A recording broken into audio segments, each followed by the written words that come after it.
So, hello students, I am Tripti. Welcome back to your own channel आशीष तिवारी। आज का video है medieval societies global perspective subject के student के लिए most important और एग्ज़ाम फोकस्ड वीडियो। आज के इस वीडियो में हम लेकर आए हैं top 10 most important questions with answers in English medium जिनके डायरेक्टली एग्ज़ाम में आने के बहुत ज़्यादा चांसेस है। यह क्वेश्चंस हमने रैंडम नहीं पिक किए बल्कि previous year papers, important topics and teacher suggestion के बेस पर केयरफुली सिलेक्ट किए हैं। अगर तुमने ये 10 क्वेश्चंस अच्छे से समझ लिए तो मान लो एग्ज़ाम में 80 to 90% पेपर यहीं से कवर हो जाएगा। तो ये सिंगल वीडियो ही आपके एग्ज़ाम पर्पस से इनफ है। By only relying on this video you can score good in your examination और किसी भी वीडियो की नीड नहीं पड़ेगी आपको। तो स्टूडेंट्स, अगर आप हमारे चैनल पर फर्स्ट टाइम विज़िट कर रहे हो तो चैनल को सब्सक्राइब कर लीजिएगा जिससे आने वाली वीडियोस की नोटिफिकेशन आपको सबसे पहले मिल जाए। और हाँ, इस वीडियो में एक स्पेशल गिव अवे भी है आप सभी के लिए। वीडियो के बीच में I will ask some questions, तो जो भी स्टूडेंट सबसे पहले और सभी करेक्ट आंसर देगा तो स्टार्टिंग के 3 लकी विनर्स को मिलेंगे एब्सोल्युटली फ्री नोट्स। और ये विनर हम टेलीग्राम और व्हाट्सएप चैनल पर तुरंत ही अनाउंस कर देंगे। तो आप सभी चैनल फॉलो करके रखिएगा, लिंक आपको डिस्क्रिप्शन में मिल जाएगी। तो वीडियो को पूरा देखो, स्किप मत करना क्योंकि गिव अवे का क्वेश्चन किसी भी मोमेंट पे आ सकता है। और सबसे बेस्ट बात, हमारे लेक्चर्स फ्री हैं तुम्हारे लिए, 100% फ्री वीडियो सीरीज़। लेकिन अगर तुम्हें इन्हीं लेक्चर्स के वेल ऑर्गेनाइज्ड नोट्स चाहिए तो उनके पेड नोट्स भी अवेलेबल है, हिंदी और इंग्लिश दोनों ही मीडियम में। प्राइस भी स्टूडेंट फ्रेंडली है। डिस्क्रिप्शन में आपको वेबसाइट का लिंक दे दिया जाएगा, उस लिंक पर जाकर आप अपने नोट्स बाय कर सकते हो। नोट्स प्राइस ओनली 50 रुपीज़ रहने वाला है। और अगर आपको नोट्स नहीं लेने हैं तो आप वीडियो लेक्चर्स भी देख सकते हो। तो चलो शुरू करते हैं medieval societies global perspective subject के 10 most important question and answers जो तुम्हारी DU-SOL एग्ज़ाम के लिए गेम चेंजर साबित होंगे। So first question is identify the characteristics of the feudal culture that developed in medieval Europe। और में क्वेश्चन है what do you understand by feudalism and what was the nature of administrative systems of the fief and the manor। So for introduction पहले तो following the collapse of Roman Empire in medieval Europe a new social, economic and political system emerged known as feudalism। इस system के अंदर तो पहले तो जैसे ही Roman empire का कोलैप्स हुआ, ठीक है, तो उसके बाद एक नया सोशल, इकोनॉमिक और पॉलिटिकल सिस्टम इमर्ज हुआ था जिसको फ्यूडलिज्म के नाम से जाना जाता था। ये जो सिस्टम था इसमें लैंड जो था it was the primary source of power, prestige and income. ठीक है, यानी लैंड के बेसिस पे माना जाता था कि कौन किसके पास कितनी पावर है, प्रेस्टीज है या इनकम है। जिसके पास ज़्यादा लैंड है मतलब उसके पास ज़्यादा पावर है। Relationships based on mutual rights and obligations developed among the king, the feudal lords and the peasantry. Feudalism जो है it profoundly influence the politics, society, economy and culture of medieval Europe. तो feudalism जो है वो बहुत हद तक influence करता था पॉलिटिक्स को, सोसाइटी को, इकोनॉमी को और कल्चर को मिडीवल यूरोप के। जो फीफ थे, the fief and the Manor वर 2 की पिलर्स ऑफ दिस सिस्टम। ठीक है, नेक्स्ट इज फ्यूडलिज्म और इसके की कैरेक्टरिस्टिक्स। तो पहला तो हमने पढ़ा कि लैंड बेस्ड सिस्टम होता है इसमें। तो the foundation of feudalism was land ownership. King granted land to his feudal lords in exchange for services. The lord receiving the land was bound to pledge loyalty and provide military service to the king. Thus land became the primary source of political and economic power। और जो entire system था it was based on land related relationships. ठीक है, तो feudalism का जो foundation था वो क्या था, लैंड की ओनरशिप थी। किंग जो है वो अपने लैंड को ग्रांट करते थे अपने फ्यूडल लॉर्ड्स को इन एक्सचेंज फॉर सर्विसेज, उन्हें सर्विसेज प्रोवाइड करके। ठीक है, और जो लॉर्ड थे जिन्हें लैंड मिलता था they were bound to pledge loyalty and provide military service to the king. तो जिनको लैंड दिया जाता था बेसिकली, तो वो उनके ऊपर एक प्रेशर था या फिर दे वर बाउंड कि उन्हें अपनी प्रॉपर लॉयल्टी के साथ मिलिट्री सर्विस प्रोवाइड करनी है किंग को, ठीक है। तो इसलिए लैंड जो था it became the primary source of political and economic power. Now next feature is hierarchical social structure. तो फ्यूडल सोसाइटी जो थी वो डिवाइडेड थी इन डिस्टिंक्ट क्लासेस में, ठीक है। टॉप पे किंग थे, फिर फ्यूडल लॉर्ड्स थे, फिर नाइट्स थे, and then finally peasantry at the bottom. Each class had defined rights and duties. एक हायरार्कियल सिस्टम जो था it was valued over social equality, ठीक है। तो फ्यूडल सोसाइटी जो थी वो डिवाइड थी बहुत सारे क्लासेस में। टॉप पे किंग थे, फिर फ्यूडल लॉर्ड्स थे, फिर नाइट्स थे, और फिर फाइनली पीजेंट्री थी सबसे बॉटम पे, ठीक है। हर क्लास जो थी वो डिफाइन होती उसके पास उसके अपने राइट्स और ड्यूटीज़ डिफाइन किए जाते थे और एक हायरार्कियल सिस्टम फॉलो किया जाता था। Next is system of mutual obligation. तो एक रिलेशनशिप है of mutual obligation existed between the feudal lord and his subordinates. Lord provided protection to those under him, while जो सबॉर्डिनेट्स थे they offered service and loyalty.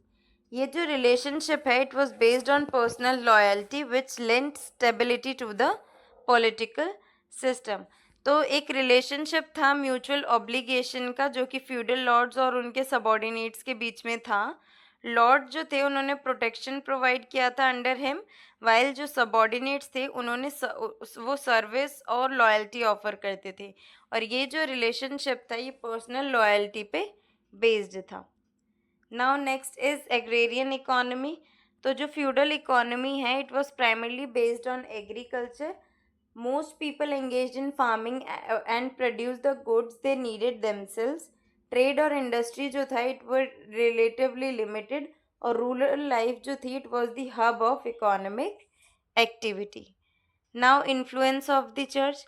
तो जो church है it held immense influence in medieval Europe. Religious institutions उन्होंने govern किया था social life को, education को और मॉरल वैल्यूज़ को। इवन कई फ्यूडल लॉर्ड्स और किंग्स जो थे they held the church in high regard. Religion जो था it served as a vital यानी बहुत important instrument for maintaining social unity and order. Next point is key characteristics of feudal culture. क्या key characteristics है feudal culture के? First is importance of allegiance and loyalty. तो feudal culture के अंदर जो loyalty है toward one's lord was considered the supreme virtue. Feudal lords जो थे they remain loyal to their kings and knights to their lords. और जो political relationships था they were govern by the allegiance, trust and duty and were accorded great significance. Now development of the knightly tradition. तो जो knights थे they played a pivotal role in medieval Europe. They were expected to embody courage, honesty, religious conduct. ठीक है, तो जो knights थे उन्होंने बहुत important role play किया था medieval Europe में। उनसे बेसिकली करेज, ऑनेस्टी ये सारी जो वैल्यूज़ है वो एक्सपेक्ट की जाती थी। नाइट्स जो थे वो वॉरफेयर में पार्टिसिपेट करते थे और अपने लॉर्ड्स को प्रोटेक्ट करते थे, fostering the development of a distinct warrior culture. Now primacy of religious life. तो रिलीजन का जो इन्फ्लुएंस था वो बहुत ज़्यादा था in people's daily lives. Church जो था it was the central hub for social and cultural activities. तो चर्च जो था ना वो बेसिकली पूरी सोसाइटी का एक सेंटर था। जितने भी सोशल और कल्चरल एक्टिविटीज़ होते थे वो भी चर्च पे ही होते थे। People adhered to religious rules and beliefs and religious convictions deeply shaped feudal culture. Now dominance of rural life. तो मेजॉरिटी ऑफ द पॉपुलेशन जो है they lived in villages. The manor was the focal point of social and economic life.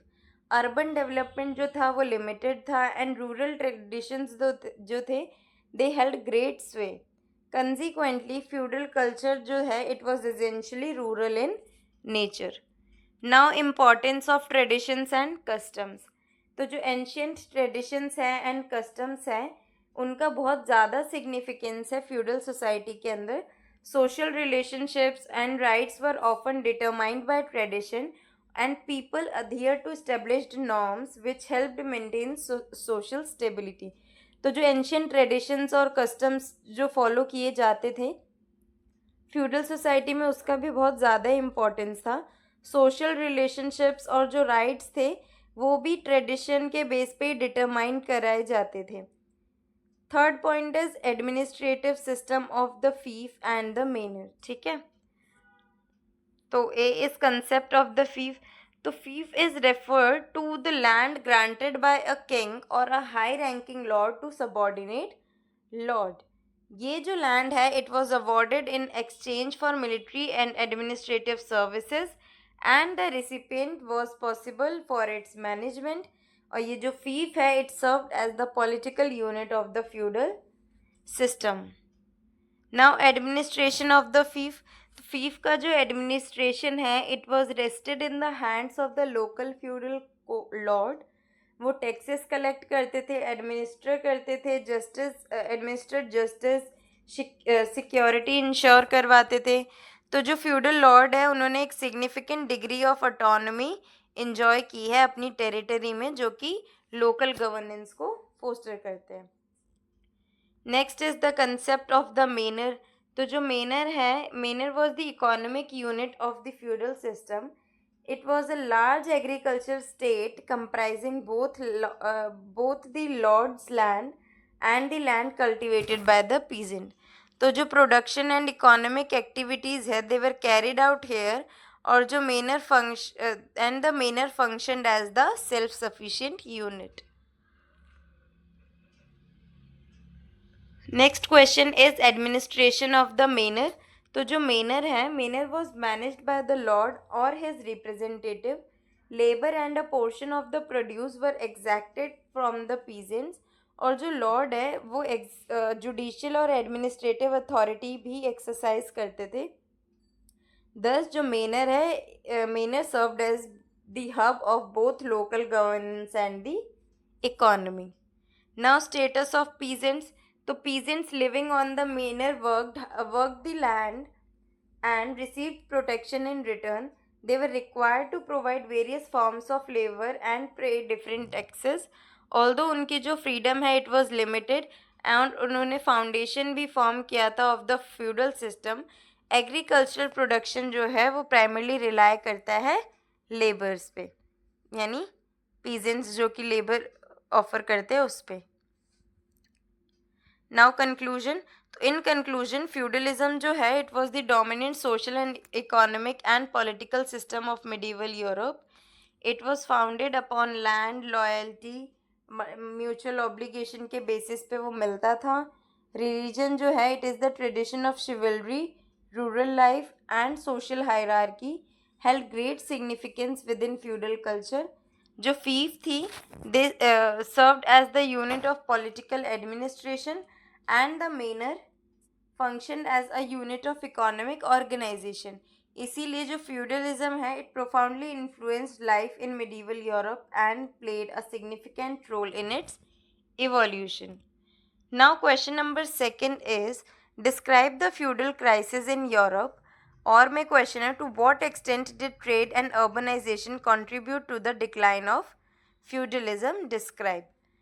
तो feudalism persisted as the dominant social, economic and political system in medieval Europe for several centuries. However, 14th और 15th century तक बहुत सारे ऐसे crisis थे जो emerge होने लग गए थे सिस्टम के साथ। A decline in agricultural production और एक drop in population, peasant revolts and the expansion of trade and the growth of towns weakened the foundations of the feudal system. Consequently, जो फ्यूडलिज्म है it gradually declined and new economic and political forces emerged in Europe. Now first point is major causes क्या क्या है feudal crisis के। तो first is agricultural crisis and decline in production.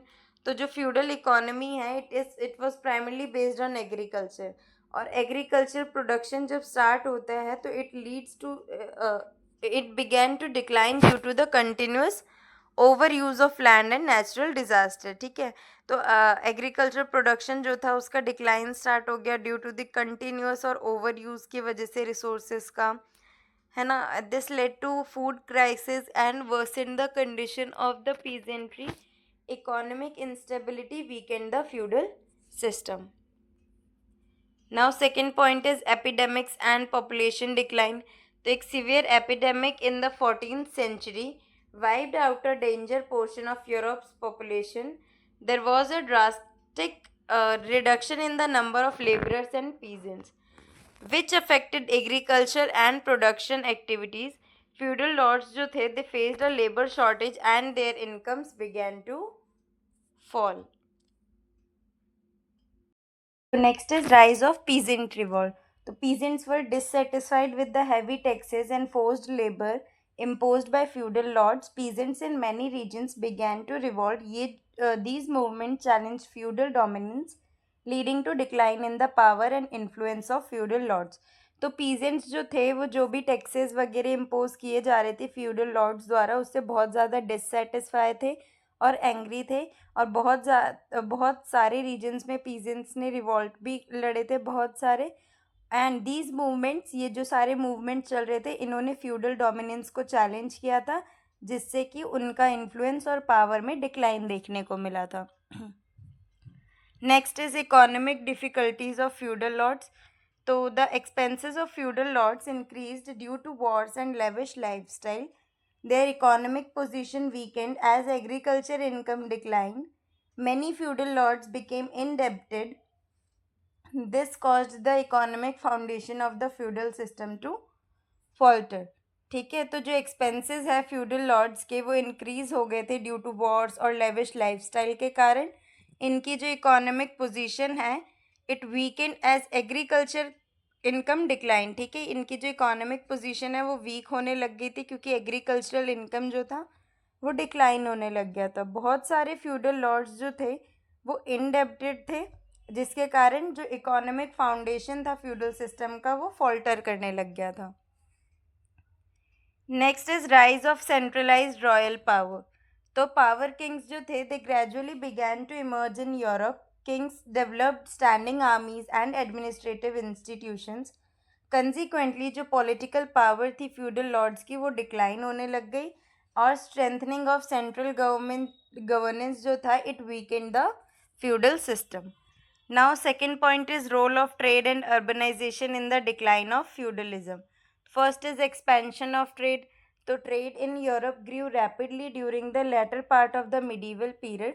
तो जो latter part था medieval period का उसमें ट्रेड बहुत ज़्यादा प्रॉस्पर कर रहा था यूरोप के अंदर और जो एक्सचेंज ऑफ गुड्स था बिटवीन डिफरेंट रीजन वो भी इंक्रीज हो गया था. एग्रीकल्चर बेस्ड इकोनॉमी से फोकस शिफ्ट हो गया था to the growing importance of commercial activities. Self sufficiency of the feudal system began to erode. जो फ्यूडल सिस्टम में था ना सेल्फ सफिशिएंसी का कंसेप्ट कि हम सेल्फ सफिशिएंट है वो भी अब इरोड होने लग गया था धीरे धीरे. Next is development of towns. तो बहुत सारे टाउन्स डेवलप हुए थे ट्रेड के साथ साथ. ये जो टाउन्स थे ये इकोनॉमिक एक्टिविटीज़ का हब बन चुके थे. लोग जो है they started migrating from villages and towns in search of employment and better opportunities, जिसने फ्यूडल रूरल सिस्टम को बहुत ज़्यादा इम्पैक्ट किया था. Next is rise of the merchant class. तो the growth of trade led to the emergence of a new prosperous merchant class. ये जो class है it became economically powerful and its social importance grew. इसकी जो power थी it was based on wealth and trade rather than land ownership. It challenge the supremacy of feudal aristocracy. Next is development of a money based economy. तो previously ऐसा देखा गया था कि बहुत ज़्यादा जो ट्रांजैक्शंस होते थे फ्यूडल सिस्टम के अंदर इसमें गुड्स एक्सचेंज हुआ करते थे, जैसे बार्टर सिस्टम में हमने पढ़ा है. With the growth of trade, जैसे ही ट्रेड बढ़ने लग गए यूज़ ऑफ करेंसी इंक्रीज होने लग गए and peasants began making cash payments. यानी उसके बाद कैश पेमेंट स्टार्ट हो चुकी थी. Instead of providing labour services things were changed on the basis of cash. ठीक है, this brought about changes in feudal relationships. Next is increase in social mobility. तो towns and trades offer people new economic possibilities. एक individual status जो था it was no longer confined to the circumstances of their birth. नई social forces emerge हुई थी जिसने जो rigid structure है feudal society का उसको weaken कर दिया था. Now consequences of the decline of feudalism, consequences क्या क्या थे? तो first is emergence of a new economic system. जैसे ही फ्यूडलिज्म डिक्लाइन हो रहा था उसके साथ ही साथ एक न्यू इकोनॉमिक सिस्टम इमर्ज हो रहा था based on trade and industry develop. उसके बाद वेल्थ और कैपिटल जो है it gain more importance leading to an expansion of economic activities. Europe की जो इकोनॉमिक डेवलपमेंट है it took a new direction. Now second point is development of nation states. So the strengthening of central royal authority it led to the formation of nation states. Royal power जो थी वो increase हो गई थी और जो feudal Lord's का influence था वो डिक्लाइन होना स्टार्ट हो गया था, जिसके कारण पॉलिटिकल यूनिफिकेशन और मॉडर्न स्टेट सिस्टम का डेवलपमेंट हो रहा था। Next is improvement in the condition of the peasantry. तो जैसे जैसे जो फ्यूडल बॉन्ड्स थे वो वीक हो रहे थे तो पीजेंट्स को एक ग्रेट फ्रीडम एक्सपीरियंस हुई थी। ठीक है, प्रैक्टिसेस जैसे कि फोर्स्ड लेबर, बॉन्डेड लेबर, ये सारी प्रैक्टिसेस अबॉलिश हो गई थी बहुत सारे रीजन्स के अंदर। ठीक है, और जो पीजेंट का स्टेटस था वो भी अब इम्प्रूव हो रहा था। Now D, expansion of towns and industries. तो following the decline of feudalism जो इम्पोर्टेंस ऑफ टाउन्स थे वो भी ग्रू कर रही थी। इंडस्ट्री, ट्रेड, ये सारे एक न्यू इकोनॉमिक हब की तरह इमर्ज हुए थे और अर्बन लाइफ भी एक्सपैंड हो गई थी, जिसके वजह से it gave impetus to the development of modern economic structure. Now, foundation of modern Europe. So, the collapse of the feudal system brought about sweeping changes in Europe. New trends emerge हुए थे across political, social and economic spheres. ये जो changes थे, these eventually laid the foundation for the Renaissance and the modern era. Thus, जो feudal crisis थी, these proved to be a pivotal turning point in European history. Now, conclusion. तो feudal crisis जो Europe में चल रहे थे it was the result of various economic, social and political factors, agrarian crisis, epidemics, peasant uprising and the rise of centralised royal authority weakened feudalism. तो एक balance बनाते हुए आपको कंक्लूजन में लिखना है साइमल्टेनियसली, यानी साथ साथ ट्रेड और अर्बनाइजेशन जो है profoundly impacted the economic and social foundations of the feudal system, ultimately leading to the collapse of feudalism and the process of shaping modern Europe began. ठीक है, इसलिए ट्रेड और अर्बनाइजेशन जो है they are counted among the key factors in the decline of feudalism. Now, question number 3. Analyze the impact of Islam on culture and urbanization between the 10th and 12th century. ठीक है, इस्लाम का क्या impact था on culture and urbanisation between 10th and 12th century में. And then और में है question, provide an account of the contributions made by Islam in the realms of culture and urban traditions.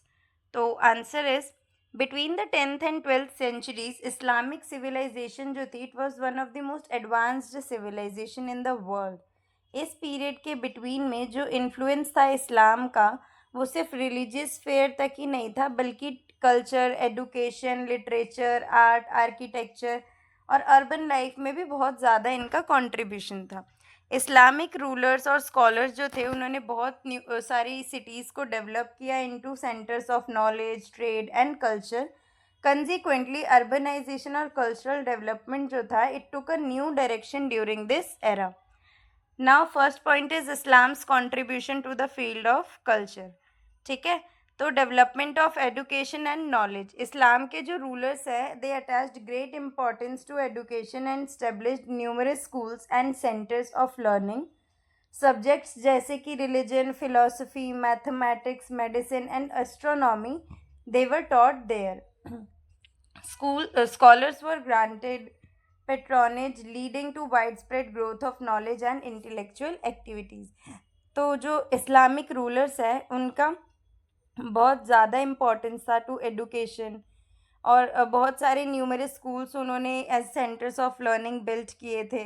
Subject जैसे कि religion, philosophy, mathematics, medicine, astronomy, ये सारे ही subjects यहाँ पे पढ़ाए जाते थे. Next is development of literature and language. तो literature in Arabic and Persian languages saw remarkable process during this period. बहुत सारे पोएट्स, राइटर्स और हिस्टोरियंस जो थे उन्होंने बहुत अलग अलग टेक्स्ट को ऑथर किया। कल्चरल वैल्यूज़ और हिस्टोरिकल इवेंट्स जो थे they were preserve through literature, further enriching Islamic culture. Next is development of art and calligraphy. तो इन इस्लामिक कल्चर जो आर्ट है कैलीग्राफी की, it was accorded greater importance than pictorial representation. Beautiful styles of script were employed in the decoration of religious texts and buildings. Alongside this, जो decorative arts और handicrafts थे, it also flourished, enhancing the aesthetic sense within cultural life. Next is scientific progress. So significant work was accomplished in the fields of mathematics, medicine, chemistry and astronomy during this period. बहुत सारे ancient traditions थे knowledge के that were translated and preserved. Scholars जो थे they also conducted new research which accelerated the growth of scientific knowledge. Now cultural synthesis. तो जो Islamic civilisation है it adopted and synthesised cultural traditions from various regions. Elements of Arab, Persian, Turkish और other cultures जो थे वो भी मर्ज किए गए, जिसके वजह से एक रिच और मल्टी फेसिटेड कल्चरल इन्वायरमेंट का क्रिएशन हुआ था। Next is impact of Islam on urbanisation. तो establishment of new cities. Islamic rulers जो थे they established numerous new cities and developed existing ones. ये जो सिटीज़ थे they become vital centres for administration, trade, education और urban development जो था it led to increase in economic activity giving new momentum to urban life. Next is development of trade centres. तो जो Islamic world है it served as a hub for trade routes connecting diverse regions. Cities जो थे they emerged as major centres of trade commerce attracting merchants from far and wide. This fostered economic prosperity and urban expansion. Next is expansion of markets and commercial activities. तो जो organised markets थे they developed in cities, जिसके वजह से trade में बहुत facilitation मिला। Then उसके बाद कमर्शियल एक्टिविटीज़ जो थी उन्होंने अर्बन इकोनॉमी को बहुत स्ट्रेंथन किया और न्यू एम्प्लॉयमेंट अपॉर्चुनिटीज़ क्रिएट की फॉर पॉपुलेशन, जिसके वजह से साइज़ और इम्पोर्टेंस ऑफ सिटीज़ और भी ज़्यादा बढ़ गई थी। Then development of public amenities.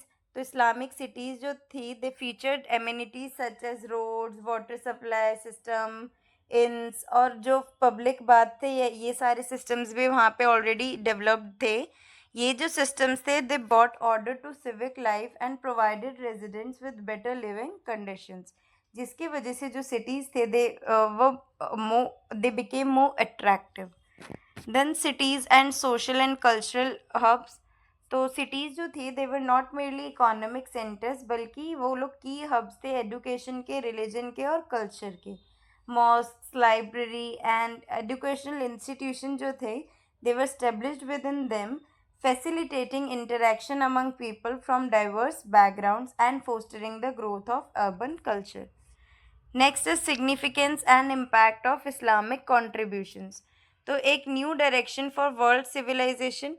Islamic civilisation जो थी it made significant contributions to the field of knowledge, science and culture, और ये हेल्प करता था in preserving numerous ancient traditions while simultaneously fostering the development of new ideas, thereby enriching world civilization. Next is expansion of urban life. तो जो influence था Islam का it enhance the importance of cities and led to the further development of urban life. Cities जो थी उन्होंने अपने role as centres of trade, education और administration को स्ट्रेंथन किया, जिससे इकोनॉमिक और सोशल चेंजेस भी आए थे, और ये जो प्रोसेस था अर्बनाइजेशन का it gain momentum. Next is contribution to the spread of knowledge. तो जो इस्लामिक स्कॉलर्स थे they preserved and advanced knowledge across various disciplines. जो इम्पैक्ट था इनके वर्क का it is very evident even in later eras. This dissemination of knowledge reached diverse fields fostering intellectual growth. D is promotion of cultural diversity. तो जो Islamic civilisation है it fostered contact and cooperation among different cultures. nurturing a spirit of cultural diversity and coexistence. It enabled the synthesis of various traditions, एक significant achievement था ये भी. Then foundation for future development. तो जो cultural और urban advancements थे जो कि 10th और 12th सेंचुरीज के बीच में हुए थे, इन्होंने बहुत सारे सब्सिक्वेंट एरास को इन्फ्लुएंस किया था. बहुत सारे इंस्टीट्यूशंस और ट्रेडिशंस जो थे they continue to involve thereafter. Thus जो इस्लामिक कंट्रीब्यूशन है it holds long term significance and constitutes a vital legacy in the world history. Conclusion. तो in conclusion between the 10th and 12th century Islam जो है उसने Islam as a religion made many significant contribution in the fields of urbanization, education, literature, science, art and cultural synthesis. और जो development थी cities की और expansion of trade, public amenities, उन्होंने एक न्यू डायरेक्शन दिया था इन सारी चीज़ों ने अर्बन लाइफ को. और ये जो कंट्रीब्यूशन थे इसके वजह से सिर्फ इस्लामिक वर्ल्ड ही नहीं इन्फ्लुएंस हुआ था बल्कि it led a pivotal role in the evolution of global civilization. Next is question number 4 is how did the institution of Islamic Caliphate shape the political, religious and social dimensions of the Muslim world? और में question है evaluate the role of Caliphate institution in the medieval Islamic world और कैसे इसने political unity, religious authority और social order को influence किया. तो इंट्रोडक्शन में caliphate was a crucial institution of Islamic governance जो कि इमर्ज हुआ था after the death of prophet Muhammad. Caliph was regarded as the political और religious leader of the Muslim community in the medieval Islamic world. जो caliphate थे they provided a direction to governance, religion, justice, social organisation etcetera. ये जो institution था it played a very important role in uniting Muslim society and propagating Islamic values. Now point number 1 is role of the caliphate in the political sphere. Role क्या था? तो पहले तो establishment of political unity. जो primary objective था caliphate का it was to organise entire Muslim community into a political entity जिससे कि एक पॉलिटिकल यूनिटी बनी रहे. ठीक है. और caliph was considered as a supreme ruler of Muslim world जिससे sense of unity among Muslims और अक्रॉस डिफरेंट रीजन्स और भी ज़्यादा स्ट्रेंथन हो गई थी. Then development of administrative systems. तो जो कैलिफ्स थे they developed an organised administrative framework to conduct governance. जितने भी ऑफिशियल्स थे they were appointed in various provinces and the revenue system that was also strengthened जिससे कि गवर्नेंस सिस्टम जो था ये और भी ज़्यादा इफेक्टिव और सिस्टमैटिक बना. Next is contribution to imperial expansion. तो under the leadership of caliphate जो इस्लामिक स्टेट है it expanded into numerous region. ठीक है. एशिया, अफ्रीका, यूरोप, हर जगह जिसके वजह से इस्लामिक सिविलाइजेशन का जो इन्फ्लुएंस है वो और भी ज़्यादा ब्रॉडन हुआ था. ठीक है. और कैलिफेट जो है एक ग्लोबल पावर की तरह इमर्ज हुए. Then system of justice and law. तो caliph was regarded as the guardian of justice. Okay. तो जो एडमिनिस्ट्रेटिव डिसीजंस थे they were made in accordance with Islamic laws. Courts को भी जो स्टैब्लिश किया था और जजेस को भी जो अपॉइंट किया था they were based according to Islamic laws which lent legitimacy to the administrative system. Next is establishment of centralised governance. तो कैलिफेट जो है इन्होंने प्रमोट किया था सेंट्रलाइज्ड सिस्टम ऑफ गवर्नेंस को. जितने भी सिग्निफिकेंट डिसीजंस हैं they were made under the authority of central power. Okay. अब इससे it ensured uniformity in administration and strengthen political control.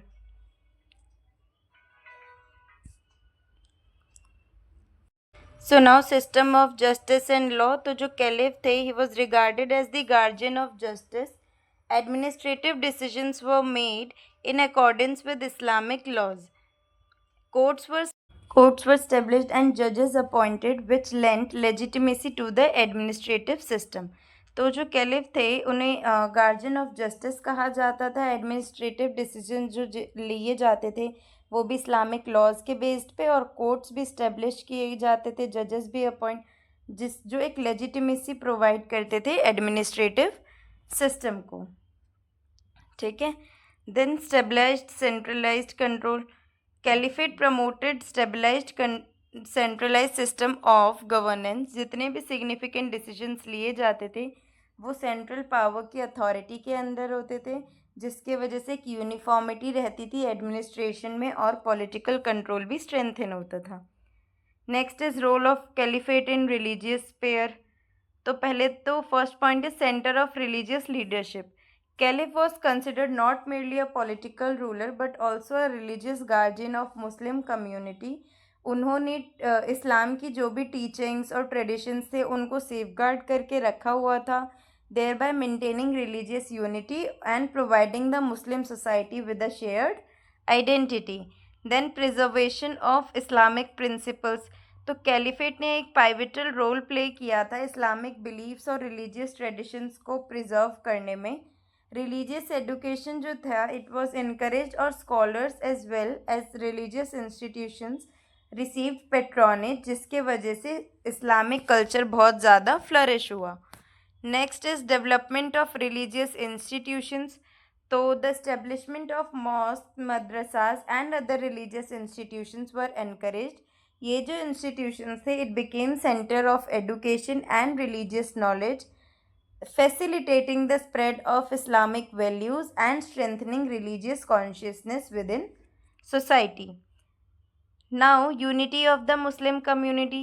तो कैलिफेट जो थे उन्होंने मुस्लिम्स को जो डाइवर्स रीजन से थे उन्हें एक सिंगल रिलीजियस कम्युनिटी के अंदर यूनाइट किया, जिससे एक सेंस ऑफ कलेक्टिव आइडेंटिटी और ब्रदरहुड फोस्टर हुई, strengthening religious unity one of the caliphate major achievements में कंसिडर किया जाता है।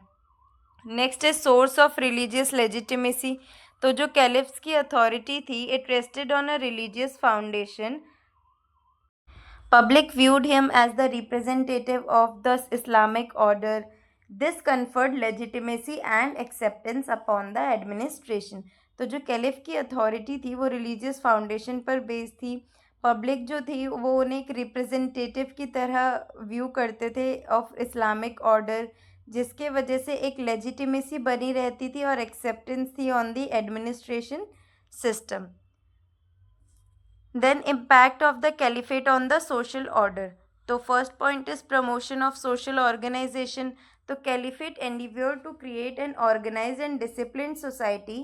पीपल के जो राइट्स और ड्यूटीज़ थे they were defined based on religious principles, thereby maintaining order in social life. Society जो थी वो और भी ज़्यादा ऑर्गेनाइज्ड हो चुकी थी। Next is spread of education and knowledge. तो स्पेशल इम्पोर्टेंस दिया गया था to education during the caliphate era. Numerous educational institutions establish किए गए थे। स्टडी ऑफ सब्जेक्ट्स जैसे कि religion, science, medicine and philosophy भी इंक्रीज हुआ था, जिसके वजह से इंटेलेक्चुअल ग्रोथ फोस्टर हुई। Next is development of welfare activities. तो बहुत सारे ऐसे सिस्टम्स थे जो कि डेवलप हुए थे to assist the poor, orphans and the needy. Charity और सोशल कोऑपरेशन भी इनकरेज किया गया था, strengthening the sense of social responsibility and enhancing empathy and cooperation within society. Now D is cultural synthesis. तो interaction किया गया था between different regions and communities which fostered culture exchange. Islamic civilisation जो है it adopted many local traditions, जिसकी वजह से development हुई थी of a rich and multifaceted culture, और सोशल लाइफ और भी ज़्यादा डाइवर्स हो गया था। Next is establishment of a social stability. तो कैलिफेट जो है strove to maintain social stability through religious and political unity. Order was upheld through law and administration, जिसके वजह से it created a atmosphere of security and peace in society, bolstering social development. Now conclusion. तो conclusion में यही लिखना है कि जो institution थे of the caliphate it played a significant role in the medieval Islamic world. ठीक है, it was one of the most important institution, है ना। और इनका जो they played a very significant role in establishing political unity, consolidating religious authority and organising the social order. इसका जो extensive influence है वो भी बहुत ज़्यादा एविडेंट है in the spheres of administration, justice, education and cultural development. Although जो power है कैलिफेट की it was evolve over time, इसका जो कंट्रीब्यूशन है to shaping political, religious and social history of the Muslim world, it remain immense. Next is discuss the relationship between the church and society in medieval Europe, and then how did Christianity influence the social and cultural life of Europe discuss. तो इन medieval Europe जो church है it was not merely a religious institution, बल्कि एक central hub था of social, cultural, educational and political life. Christianity ने basically influence किया था लोगों की डेली लाइफ्स को, मॉरल वैल्यूज़ को, एजुकेशन एंड कल्चर को, और सोसाइटी को गाइड किया था, और एक बहुत सिग्निफिकेंट रोल प्ले किया था in the people's life. Consequently जो मिडीवल यूरोपियन सोसाइटी है वो भी इन्फ्लुएंस ऑफ क्रिश्चियनिटी और चर्च से कैरेक्टराइज्ड है। Then first point is influence of the church and Christianity on social life. तो shaping moral values first of all, तो church है it taught people to lead a moral life. Values जैसे कि compassion, love, empathy and service, ये सारी values को promote किया गया था। लोग अपने बिहेवियर को अलाय करते थे with religious teachings which helped maintain moral discipline within the society. Next is fostering social unity. तो क्रिश्चियनिटी ने एक शेयर्ड रिलीजियस आइडेंटिटी प्रोवाइड की थी to the people from diverse regions and communities. Church was organised collective prayers and religious festivals, fostering a sense of unity and brotherhood among the people and keeping society more cohesive. Control over significant life rituals, तो बहुत सारे milestones जैसे कि birth, marriage, death, ये सारी ही चीज़ों को observe किया गया था under the supervision of church. लोगों की जो सोशल लाइफ थी ये गवर्न की जाती थी बाय रिलीजियस रिचुअल्स, जिसके establishing the church deep influence on society. People regarded it as an integral part of their lives. Now D is assistance to the poor and needy. तो जो church है it encouraged acts of charity and service. Arrangements बनाए गए थे to provide aid to the poor, sick and orphans. This fostered a spirit of cooperation and compassion within society. और church जो है it was a vital centre for social welfare also. Next is instrument of social control. तो church जो है it regulated people's behaviour through religious rules and beliefs. ठीक है, इनका जो अधियरेंस था टू रिलीजियस डिसिप्लिन वो बहुत ज़्यादा इम्पॉर्टेंट कंसिडर किया जाता था, क्योंकि इसके थ्रू सोशल ऑर्डर बना रहता था और स्टेबिलिटी बनी रहती थी। Next is impact of Christianity on cultural life पे क्या इम्पैक्ट है क्रिश्चियनिटी का। तो first is development of education. Church जो था वो प्राइमरली एक एजुकेशन का सेंटर था इन द मिडिवल यूरोप, क्योंकि स्कूल्स और एजुकेशनल इंस्टीट्यूशंस जो थे वो सारे ही एक रन किए जाते थे बाय रिलीजियस बॉडीज़।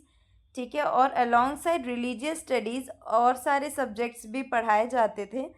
चर्च जो है उसने एक played a very crucial role in the preservation and dissemination of education. Next is patronage of literature. तो जो भी रिलीजियस स्कॉलर्स थे they authored and preserved numerous text.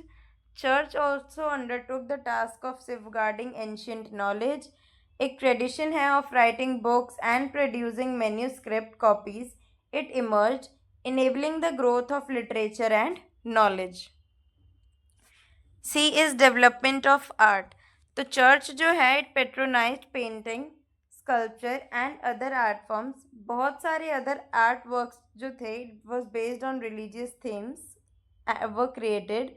Art जो था इसका यूज़ किया जाता था to convey religious messages, thereby enriching cultural life. Next is contribution to architecture. बहुत magnificent cathedrals and religious edifices were constructed across medieval Europe.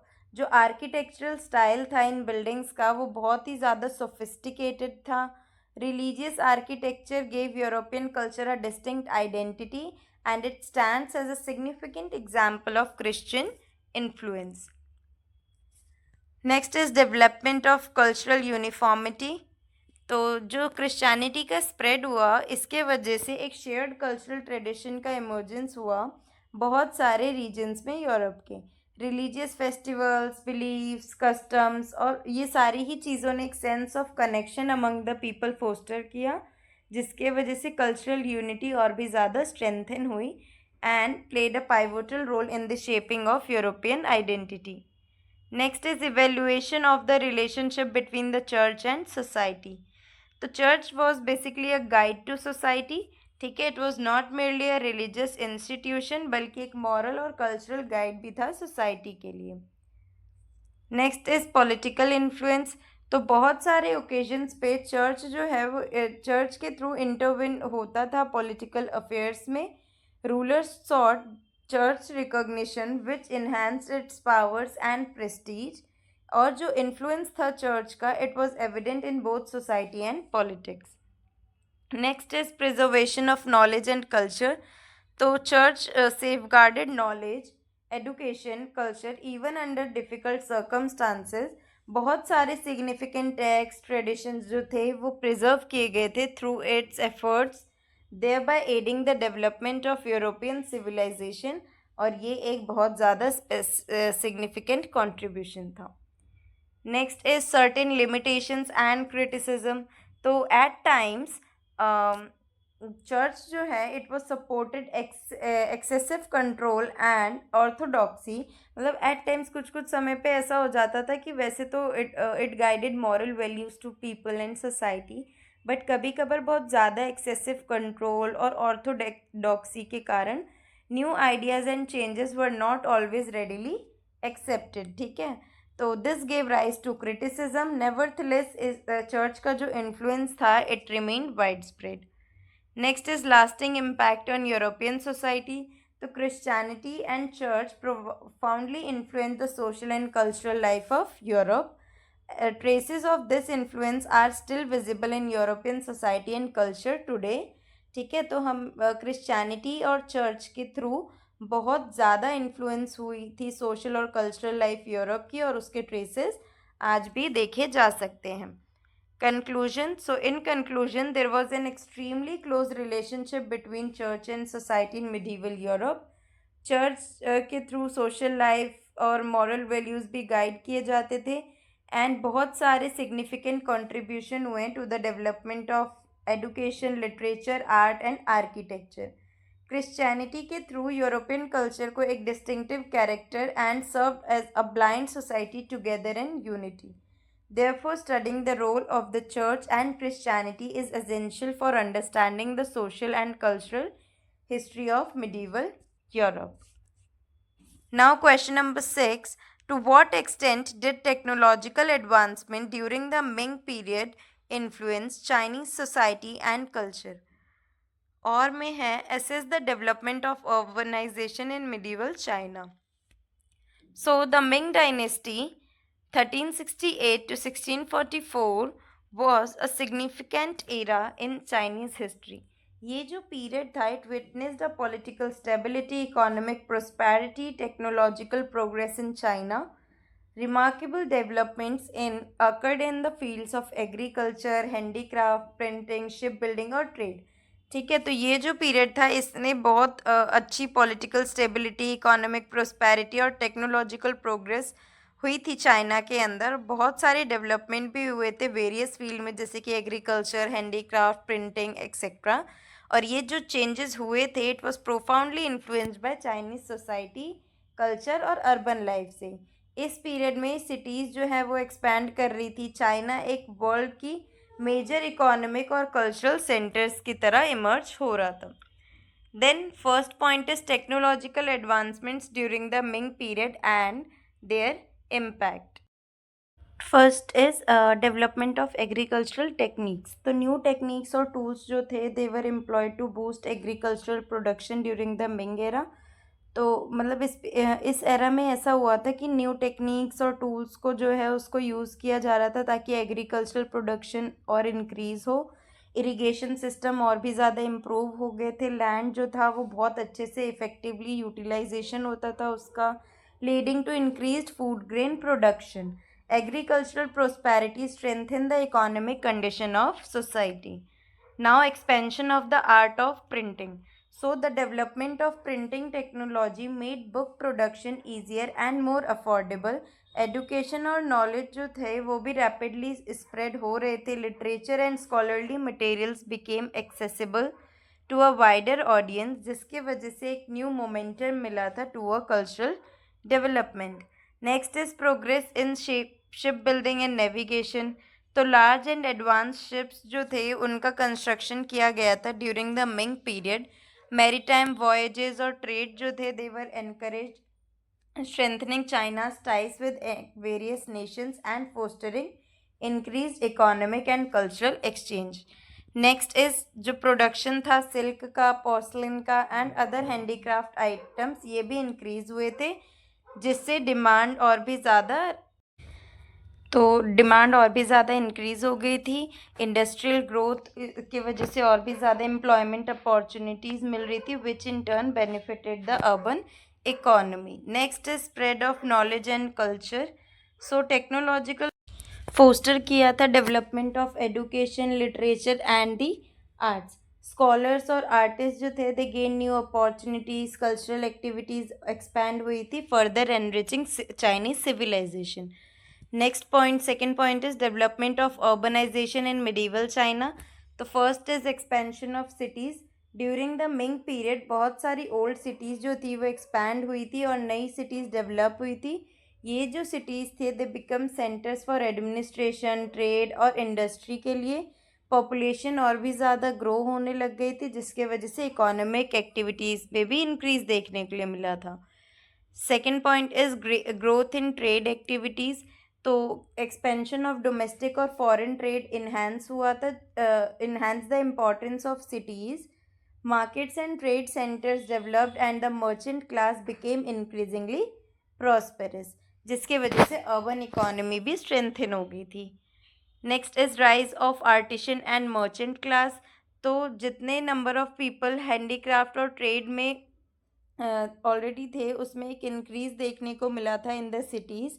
एक new prosperous class of merchants and artisans का emergence हुआ था, जिससे urban society और culture influence हुए थे और इकोनॉमिक एक्टिविटीज़ और भी ज़्यादा डाइवर्स हो चुकी थी.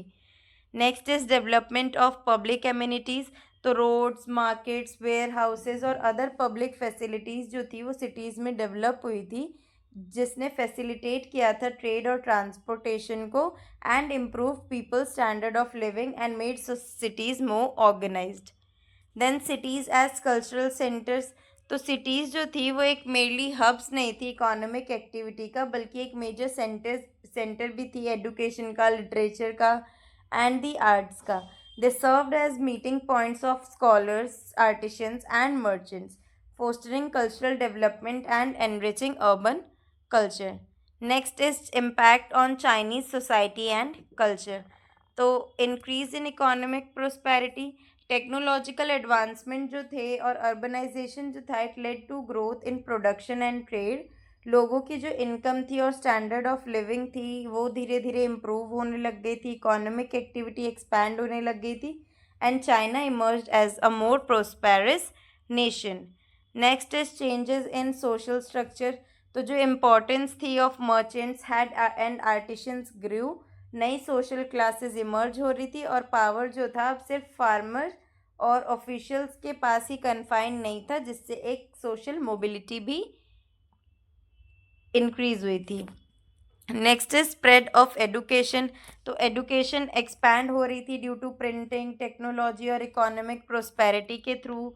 ज़्यादा से ज़्यादा लोगों को नॉलेज और लिटरेचर का एक्सेस हो रहा था और influence of educated class grew, जिससे इंटेलेक्चुअल डेवलपमेंट भी स्ट्रेंथन हो रही थी. Then cultural prosperity.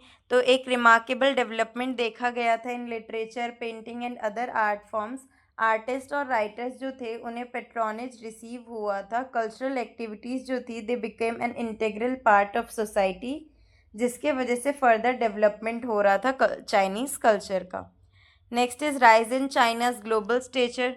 तो चाइना का जो इंटरनेशनल स्टैंडिंग है it was strengthen by its technological achievements and the expansion of trade.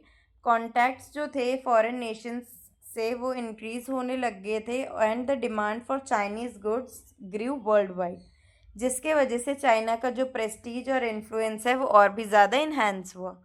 Conclusion, conclusion में लिखेंगे कि जो टेक्नोलॉजिकल एडवांसमेंट था ऑफ मिंग एरा उसने बहुत प्रोफाउंडली इन्फ्लुएंस किया है चाइनीज सोसाइटी, कल्चर, इकोनॉमी को। Development agriculture, printing, ship building and industry में देखा गया था, जिसके वजह से इकोनॉमिक प्रोस्पेरिटी हुई। और while the expansion of cities and the growth trade accelerated urbanisation, इन सारे चेंजेस के वजह से एक शिफ्ट देखने को मिला था in the education, culture and social life as well. इसीलिए जो मिंग पीरियड है उसको एक pivotal era of progress consider किया जाता है। Next is question number 7, examine the historical circumstances in West Asia that led to the rise of Islam. और में है discuss the rise of Islam in Arabia, how did it impact contemporary society. First is the rise of Islam in the Arabian Peninsula during the 7th century was a significant event in the world history. Prior to the emergence of Islam, Arab society जो थी it was politically fragmented society. Issues जो थे such as tribal conflict, social inequality and moral disorder, they were widespread. इन सारे circumstances के अलावा Islam जो था Islam as a religion it emerged as a new religious, social and political ideology, bringing about profound changes in Arab society. Now historical circumstances surrounding the rise of Islam. तो first is political fragmentation. तो prior to the rise of Islam Arabia जो है it was divided into numerous tribes. वहाँ पे कोई भी central authority नहीं थी, ना ही कोई ऑर्गेनाइज सिस्टम ऑफ गवर्नेंस था। हमेशा कन्फ्लिक्ट्स और वॉर्स अकर होते रहते थे बिटवीन ट्राइब्स, जिसके वजह से एक इंस्टेबिलिटी थी। Next is social inequality. तो जो सोशल हायरार्की और ट्राइबल डिस्क्रिमिनेशन है it was prevalent in Arab society. बहुत पावरफुल ट्राइब्स जो थे दे एक्सप्लॉयटेड द वीक। ठीक है, स्टेटस ऑफ वुमेन और स्लेव्स जो थे ये बहुत ज़्यादा अनसेटिस्फैक्ट्री थी, मतलब कंडीशंस बहुत बुरी थी स्लेव्स और वुमेन की। वहाँ पे एक noticeable lack of social justice भी देखने को मिलता था। C is religious situation. तो बहुत सारे अरब जो थे दे बिलीव्ड इन पॉलीथीज़म और worship various deities. Superstition and religious orthodoxy were rife in society. वहाँ पे एक लैक ऑफ रिलीजियस यूनिटी देखने को मिला, जिससे people felt the need for new spiritual guidance. Next is impact of trade connections. तो Arab was a hub for important trade routes. Through trade Arab came into contact with various civilisations and religions, leading to the spread of new ideas and beliefs and a shift in people's mindset. Now moral and social crisis. तो alcohol consumption, internecine conflicts and other social levels, ये सारे ही बहुत wide spread थे उस period of time पे। Moral values के अंदर एक डिक्लाइन देखने के लिए मिला था। लोग जो थे they were seeking more organised and just social order. Then the rise of Islam in Arabia. तो जो मैसेज था प्रॉफिट मोहम्मद का, तो in the 7th century prophet Muhammad propagated the message of monotheism and a moral way of life. He thought जो लोग एक one God को worship करते हैं and to uphold truth, justice and equality, his ideas influenced various sections of society, making the beginning of the spread of Islam. Now emphasis on equality and brotherhood. तो इस्लाम regarded all human beings as equal, हर कोई equal है। Discrimination जो होता था based on caste, tribe and wealth, it was opposed. ठीक है, importance जो थी उसको ज़्यादा एम्फोसिस दिया गया था on brotherhood and social unity. This instilled a new sense of confidence in the weaker sections of the society. Now religious reform. So Islam opposed polytheism and superstitions. Monotheism जो है it became the foundation of the faith. People were inspired to lead ethical and discipline lifes. Religious life जो थी it became simpler and clearer. Now establishment of political unity.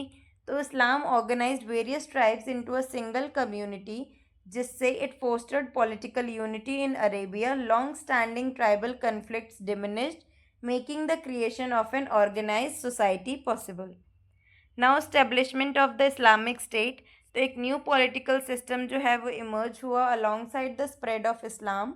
Religious and political leadership were intertwined, जिसके वजह से एक organise administrative system हुआ. Stability और unity जो थी it was strengthened in the Arab region. Now third is impact of Islam on contemporary society. तो क्या इम्पैक्ट था? तो first of all social reform आया था. तो Islam sought to improve the status of women, poor and slaves, and promoted spirit of justice and equality within the society, और exploitation और discrimination को अपोज किया था. Next is religious unity. तो Islam provided Arab society with a shared religious identity. बहुत सारे tribes जो थे they united as a single religious community, जिसके वजह से सोशल और पॉलिटिकल यूनिटी जो थी it was strengthened and fostering a collective consciousness. Now development of ethical values. तो वैल्यूज़ जैसे कि truth, honesty, compassion and cooperation, ये सारी ही वैल्यूज़ पे एम्फसाइज किया गया था. मॉरल डिसिप्लिन जो है it was increase in people's life. Social relationships और भी ज़्यादा ऑर्गेनाइज्ड हो गए थे, bringing stability to society. Now encouragement of education and knowledge.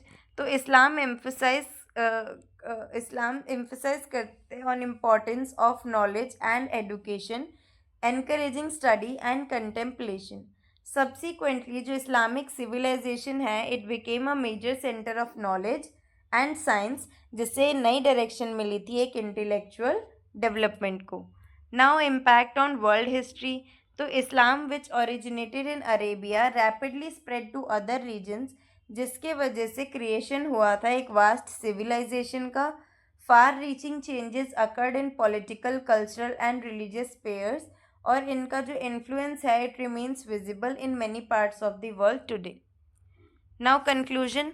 तो इन कंक्लूजन जो पॉलिटिकल, सोशल और रिलीजियस कंडीशंस थी वेस्ट एशिया की एंड अरेबिया की, it created a favorable environment for the rise of Islam.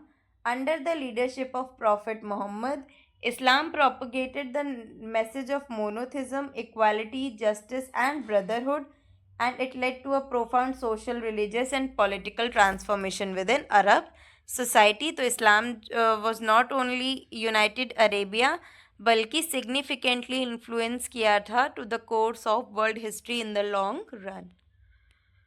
Next is question number 8. Compare the feudal systems of India and Europe and highlight the differences. Now और में भी question है कि compare the key features of Indian and European feudalism, और क्या क्या differences थे in the social, economic and political structures of the two system. Introduction में, फ्यूडलिज्म एक ऐसा सिस्टम था इन विच लैंड जो है it served as the basis for power and social status. Feudal tendency develop हो गई थी in both medieval India and Europe. However there were significant differences in their nature, structure and functioning. In Europe feudalism जो है it evolve into a well organized political and economic system. वहीं पर India जो है, India के अंदर it was primarily based on land grants, local dominance और administrative rights के ऊपर. Therefore, comparing these two systems holds special significance in the study of history. Now, differences in social structure. First point, क्या क्या differences थे social structure में? Social basis क्या क्या था? यूरोपियन फ्यूडल सोसाइटी जो है वो डिवाइडेड थे kings, lords, knights and peasants में. राइट्स और ड्यूटीज़ जो थी ईच क्लास की it was already defined. India में ये जो सोशल ऑर्डर था ये वर्ण और जाति में डिवाइडेड था. कंसिक्वेंटली जो इन्फ्लुएंस था कास्ट का it is more evident in Indian feudalism. Now status of peasants. तो यूरोप के अंदर जो पीजेंट्स थे they were tied to feudal lords और एज बॉन्डेड लेबरर्स. उनकी जो फ्रीडम थी वो बहुत ज़्यादा लिमिटेड थी, वो उन्हें लैंड तक ही बाउंडेड रखा जाता था. वहीं पे जो इंडियन पीजेंट्स थे दे बोर अ टैक्स बर्डन, उन पे टैक्स बर्डन ज़्यादा दिया जाता था. In most regions they were not completely bonded like their European counterparts. इनका status जो था it was relatively different. Now social mobility, तो यूरोप के अंदर जो सोशल स्टेटस था वो डिपेंड करता था बर्थ पे और फ्यूडल टाइज पे. Birth was significant in India as well, पर जो कास्ट सिस्टम है उससे सोशल रिलेशंस जो थे वो और भी ज़्यादा कॉम्प्लेक्स हो जाते थे, with caste playing a pivotal role in social identity. Now religious influence, तो चर्च का एक बहुत प्रोफाउंड इन्फ्लुएंस था on society and politics in Europe. जो रिलीजियस इंस्टीट्यूशंस थे they were important in India. No single central religious body control the entire society. Thus जो religious structures है in the two regions deferred.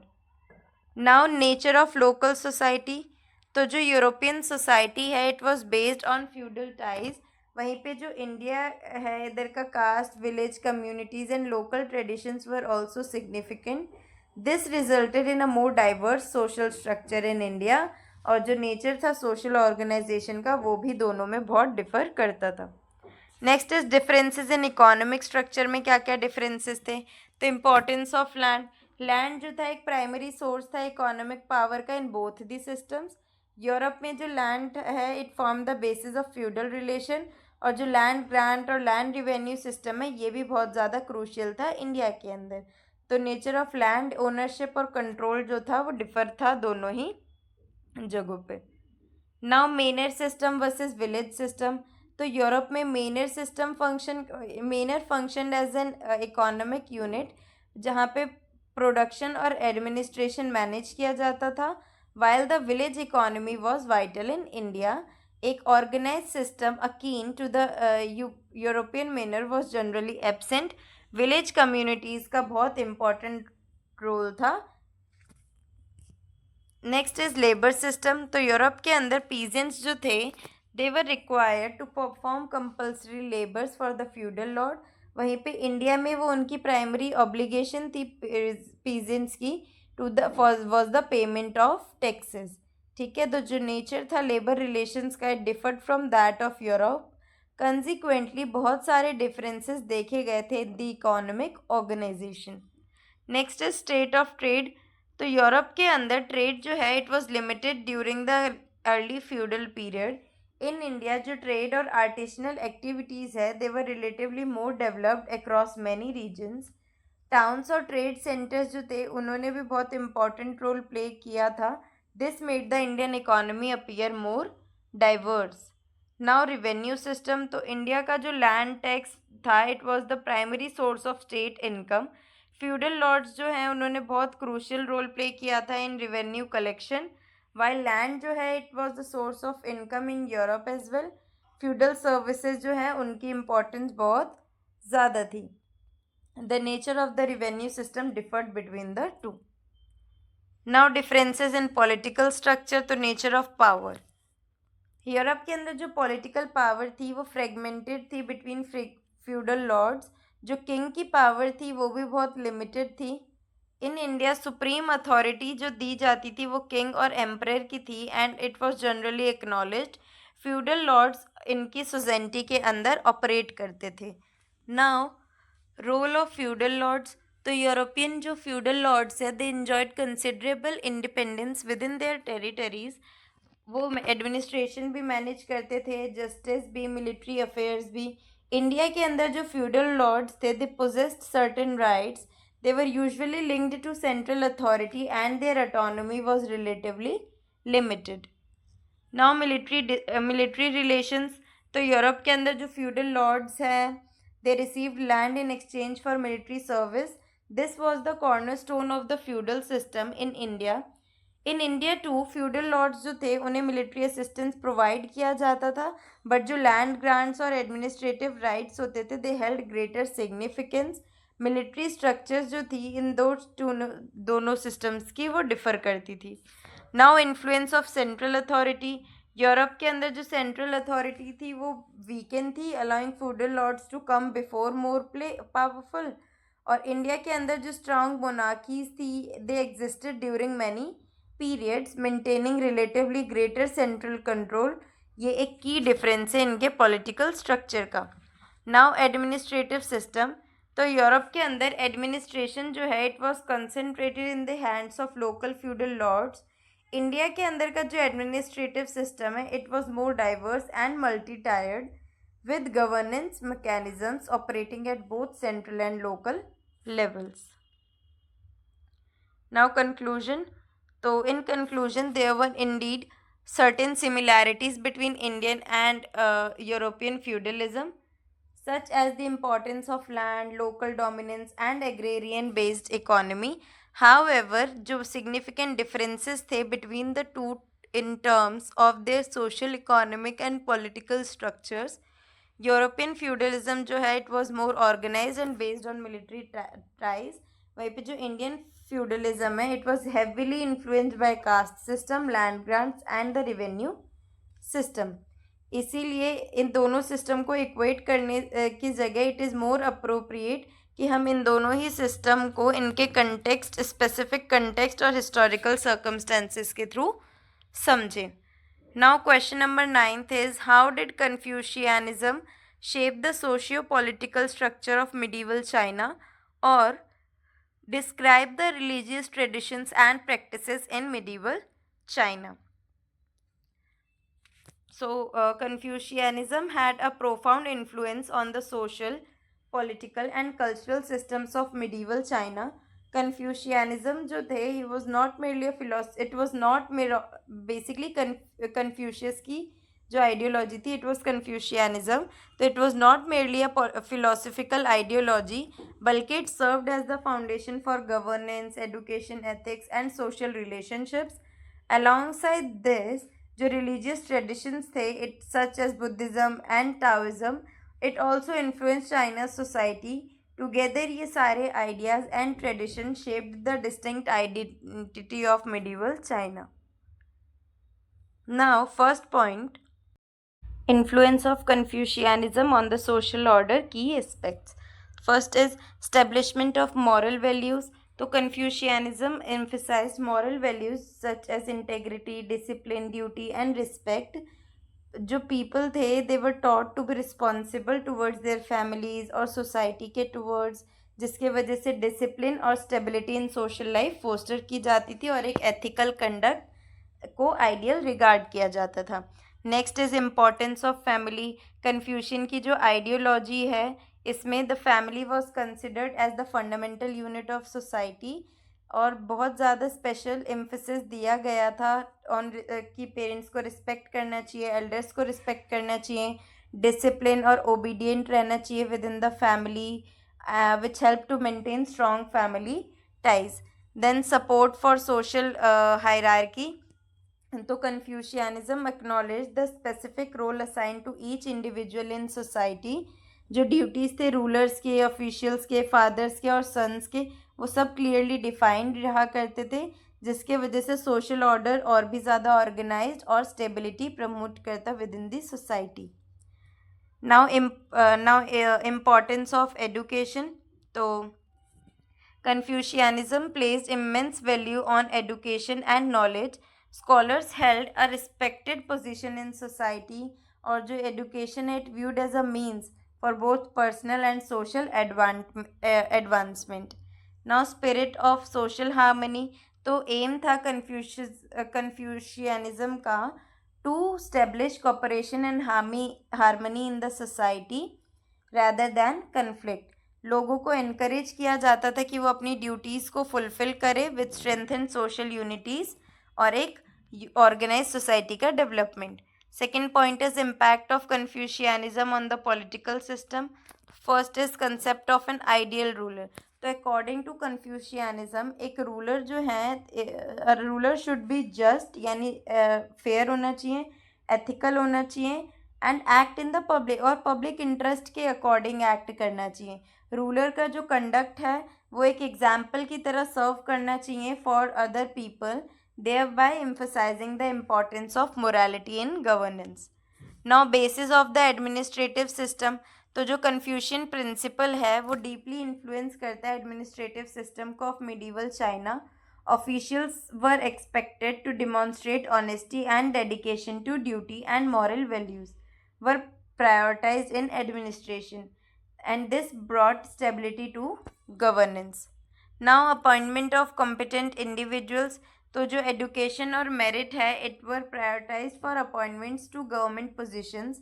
Scholars और educated individuals जो थे उन्हें opportunity दी जाती थी to serve in the administration, और जो administrative system है it became more effective and it fostered a merit based system. Now political stability, तो जो कन्फ्यूशियनिज्म है, कन्फ्यूशियनिज्म की आइडियोलॉजी है, it introduce the concept of balance relationship between the ruler and subject. According to Confucianism जो rulers है और subjects, यानी वो सब्जेक्ट्स नहीं, हम लोग यानी जो प्रजा है, उनके बीच में एक बैलेंस्ड रिलेशनशिप होना चाहिए. Everyone was encourage to fulfil their duties, जिससे कि एक स्टेबिलिटी मेंटेन रहती है सोसाइटी के अंदर.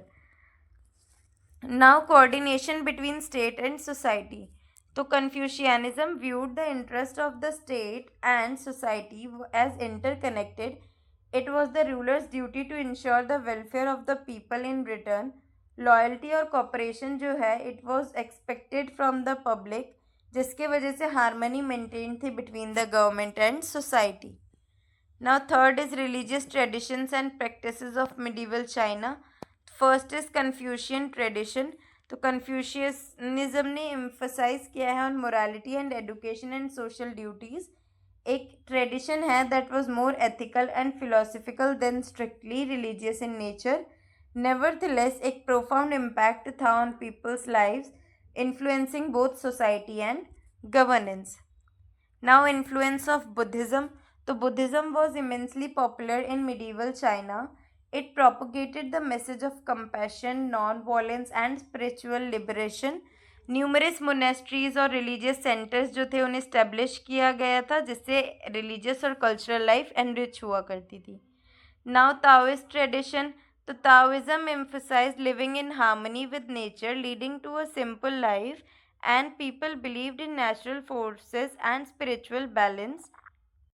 So it had a significant influence on Chinese culture and played a vital role in religious life. Now ancestor worship. So tradition of honoring and worshipping ancestors held great importance in Chinese society. People paid tribute to their ancestors and sought their blessings. ये जो practice थी it was an integral part of both social and religious life. Religious coexistence.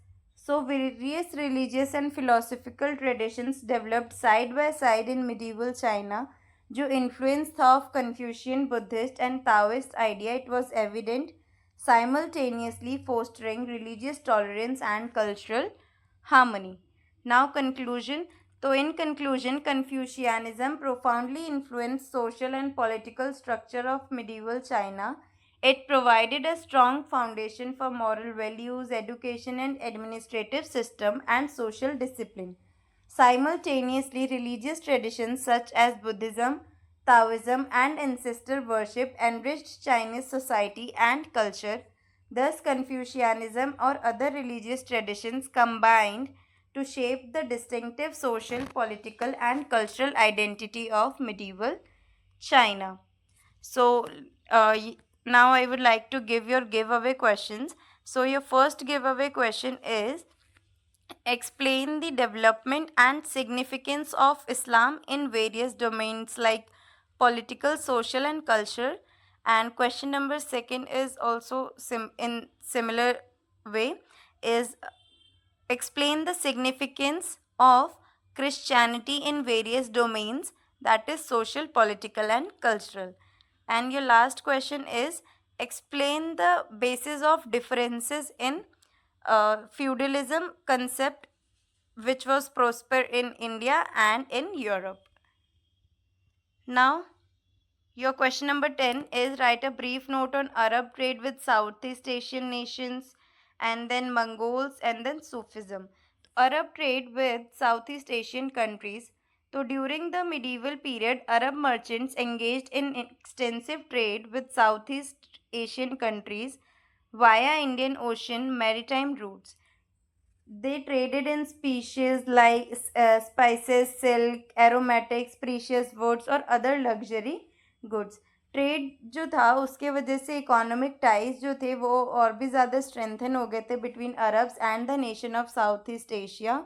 Cultural और religious ideas जो थे they were also exchange through these commercial contacts.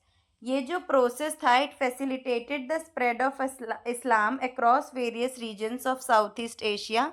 दस जो Arab है Arab traded fostered economic prosperity and cultural interaction. Now, the Mongols. So, the Mongols were nomadic tribes from Central Asia who established a vast empire in 13th century under the leadership of Genghis Khan. जो Mongol थे they conquered vast regions of Asia and Europe. इनकी जो army थी वो जानी जाती थी उनके डिसिप्लिन, ऑर्गेनाइजेशन और मार्शल पावर्स के लिए। बाय यूनाइटिंग डाइवर्स टेरिटरीज जो मंगोल एम्पायर है it foster trade and connectivity.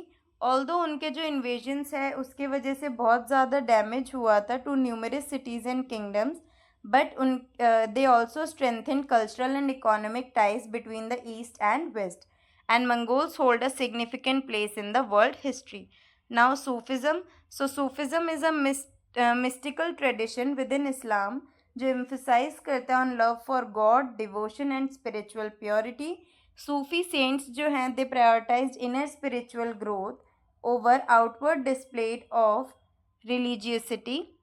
वो प्रोपोगेट करते हैं message of love, tolerance, brotherhood and humanity.